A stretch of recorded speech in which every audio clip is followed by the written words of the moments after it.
Next, how do we actually participate in God's global mission? Amazing things are happening in the world. Don't you want to be a part of that? How do we come together and be a part of what God is doing in the world? Now, just a quick orientation to what's there on page 19. Right at the top of the page is the theme that will be identified. Then we say, what's the goal? What are we trying to accomplish under that theme? Various means are then listed. We'll say what the objectives are that are external and what are internal, echoing the plan. As we talked about external and internal challenges, what are external and internal objectives? Next, what are the steps? What will be the resources? What will be the timing? And who will be responsible? And then, just so that you know, we did think about this a little bit. We said, listen, what are the positives? But what are the negatives too? And we tried to be very honest about identifying both. On that first page, which is page 19 of the strategic planning chart, the theme is safe places. And the goal is to establish safe places to talk about ways to advance biblical belief, ministry, and mission. And the first thing we said we would try to do is to establish public forums at General Assembly to test ideas without vote or risk. Let people come together, talk. Don't force a vote, which is going to put people on opposite sides. Say there have to be forums at which people can try ideas. And they shouldn't be at risk for doing that. So step number 1 says we would establish prime time forums at General Assembly with discussion guidelines, like tentative opinions would be allowed. You don't have to have it all figured out. Tentative opinions would be allowed. Personal attack would be prohibited. Proof would be required. And nothing chargeable in this context. Now, listen, it's a protected place. If you go out and say things in other contexts that are inappropriate, no protections there. But in this place, the church needs to benefit by hearing new ideas and perhaps discordant ideas, so that we truly are thinking about, are we properly expressing all that we should of Christ's purposes? Number 2, the Cooperative Ministries Committee would identify up to 5 potential issues each year, with the final topic voted on by faith online. That is, all the people of the church could vote on what do we want to be discussed this year at General Assembly out of those potential 5 topics. On page 20, there are similar means discussed for encouraging more forums in presbyteries and other groupings outside the denomination. On page 21, the next theme is simply more seats.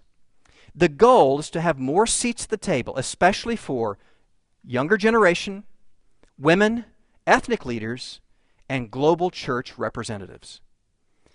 The means in general would be this. We would try to find representatives from constituencies that are vital to the church's future and involve them with, not substitute for, but involve them with denominational leadership. Means number 1, invite younger generational leaders onto the General Assembly boards and committees, especially for specific initiatives. We simply have to be more intentional about generational preparation and inclusion. Let's be honest. We know across this culture, a generation that's coming up is not interested in denominations. It's not interested in institutions. If we are not at an earlier and intentional way passing the baton to say, here's what it means to be part of a larger church, here's what a church can do together, then we will not have a church to pass the baton to. We need to be more intentional about generational transfer. Means number 2, we need to encourage multi-generational gatherings with mentors. Number 3, invite ethnic and global leaders to address the General Assembly, presbyteries and local churches as well. Let's see what is happening around the world. Means number 4, we need to establish standards for voluntary certification of men and women for specific non-ordained vocational ministries. We know all across this culture there are capable people who are retired and second career leaders in business or education or the trades who are wanting to serve the church. Is there not some way that the church can credential, identify who can be our best leaders and have them qualified and identified as qualified people to serve in the church? We know there are women who are very much more and more wanting to serve in the life of the church. But the PCA, because we are wanting to establish the biblical standards for the role of the women in the church, often is identified as more saying what women cannot do than what they should be doing. Can we come together and say, is there a way of credentialing women for a specific task within the church, and as a church come together in unity about what that should be? Means specific number 5, formalize with Christian Education and Publications Women's Ministries Organization, an organization for women in vocational ministries. More and more there are women in vocational ministries in local church. Whether they're working with children or educational ministries, they need support. They need to know about one another.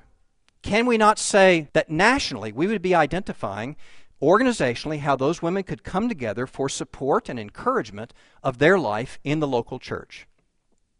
Means number 6, we feel we need to come up with a credible and rigorous alternative ordination credentialing of men for disadvantaged constituencies. It is not wise, it is not prudent to think that Hispanic, urban, immigrant pastors in these growing populations in the United States are going to move cross-country to residential seminaries to get credentialing. Listen, I'm president of a seminary, and yet I recognize that a rising tide lifts all ships. If we truly are able to reach into the culture, to the immigrant populations, to those who are not traditionally part of the PCA, and by alternative credentialing that is rigorous and qualified, identify leaders and train them for service in their segment of the world, service in their part of the population, and ultimately become a larger church with a broader perspective and a broader ministry that's still true to the Reformed faith. My, how the Lord could bless that. And I will tell you, we think if we don't find a way to do this, the Lord will find a church that will. We can't simply turn our backs on the growing majority of this nation and believe that we are doing the Lord's work. Means number 6 is the last of those, dealing with more seats at the table. Now, the most controversial things are coming, so get ready. If you look at page 24, theme number 3 is talking about how we might participate meaningfully in God's global mission, not the PCA's mission. What is God doing, and how might we partner with that, get in step with what the Lord is doing across the world? The goal is to participate in God's global mission with exemplary unity, humility, and effectiveness. The means would be to provide internal means and the will to make the PCA a significant contributor to God's global mission. The first specific means is to identify and support national and international efforts that support gospel ecosystems. Now that's new language to some of you. But here's the idea.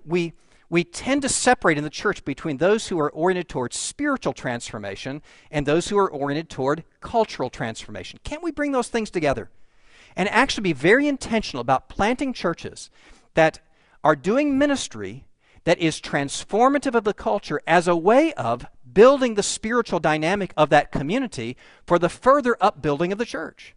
So that churches might very intentionally be planted that have a mercy dimension to their ministry, believing that becomes part of the vital credibility of the gospel for the sake of evangelism.